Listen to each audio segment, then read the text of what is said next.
importantísimo y que no nos vamos a detener, que es que nosotros como inmigrantes hagamos valer nuestros derechos, que cuando vengan las fechas que tenemos que ir a depositar nuestro voto no nos quedemos en nuestra casa. El día que todos vayamos a votar se terminarán el problema de las citas, el problema que nos salen los papeles. El día que todos vayamos y que todos estemos ahí se va a terminar el problema que nos traten mal en las ventanillas como si fuéramos ciudadanos de segunda. Nosotros no somos más que nadie ni menos que nadie, somos iguales y vamos a luchar para que nuestros hijos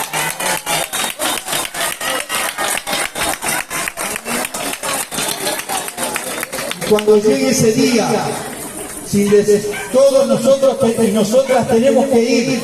porque la importancia es inundar las urnas de votos para que en esta sociedad sepan que los que vinimos aquí, vinimos a trabajar, vinimos a luchar, vinimos a crecer, vinimos a dejar nuestros hijos y nuestras hijas y no queremos que nunca más los pinten ni de panchitos ni de bonitos en las escuelas porque son tan valencianos y tan españoles como los demás. El día que vayamos a votar estaremos haciéndolo por ellos